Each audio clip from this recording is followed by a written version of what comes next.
Good morning, everyone. How are you doing? I am doing pretty good. Here it is, guys.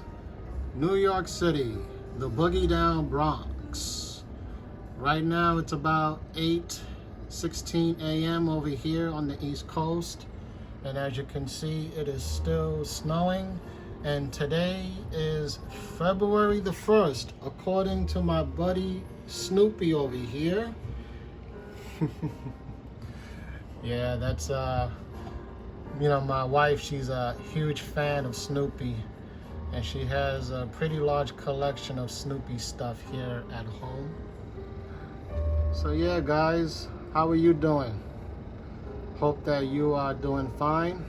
Actually, I know that you are doing fine, because if you're watching this right now, you are blessed just like me. Regardless of your personal set of circumstances, you are blessed. Yes, of course, we have difficulties. Everyone does. Everyone has their own issues, their own things going on in their personal lives. I know that I do. I have a big bag full of stuff that I'm still dealing with. However, the Lord is gracious, and His grace alone, according to the scriptures, is sufficient for us, because remember that His power works best in weakness. And that is why I can boast about my personal weaknesses, so that the power of Christ can work through me. That is why I take pleasure in weaknesses, in insults, in hardships, in persecutions, in difficulties for Christ's sake. From when I am weak, when I feel broken, when I'm not in a good mood, when the bad stuff just continues to pile up on me, that is when I am strong in Christ. That's 2 Corinthians chapter 12, verses 9 through 10. Never forget that. His grace is sufficient. So yeah, guys. Yeah. I don't know about you, but I love this part of the quarantine. Love the fact that I'm at home. I basically have what I need because of the Lord's provisions. I don't need to head outside for anything as of right now. Who knows what the Lord has in store for me later on. You know, it's funny, we could say to ourselves, yeah, I don't need to go outside, I don't need to do this. Or many times we will say, later on I'm gonna do this because I have this in mind or that in mind. Keep in mind what the book of James said. James said, don't go around saying that you're gonna do this or that. Instead, you should always say, if the Lord wills, if it's His will, then we can do this or that. So yeah, guys, let me see if I could zoom out there.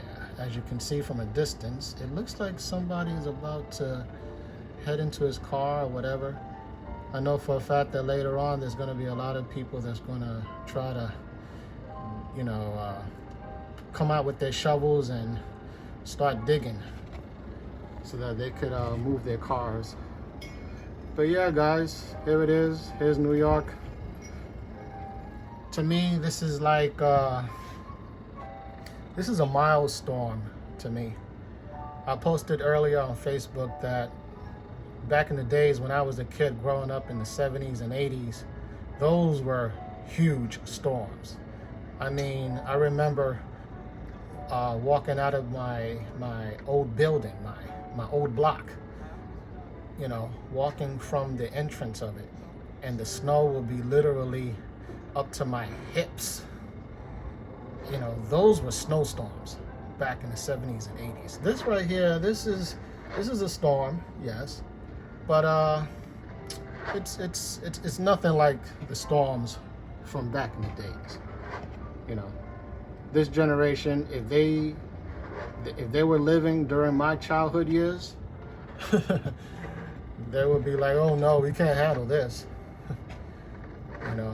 This generation cannot handle a lot of things, to be quite honest with you.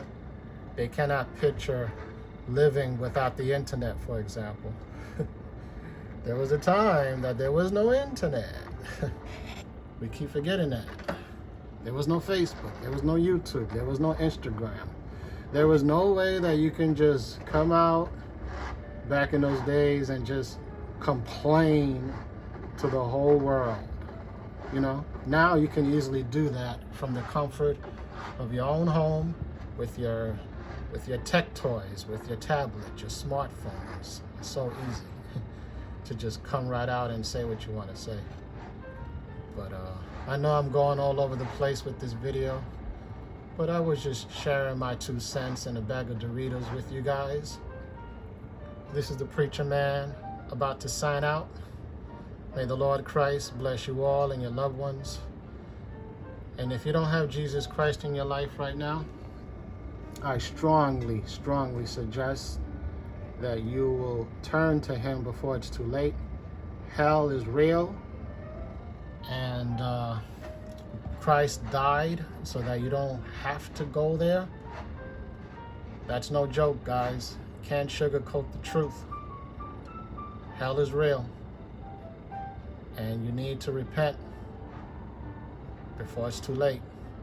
God bless you all. In Jesus Christ's holy name, I say all of these things. Amen.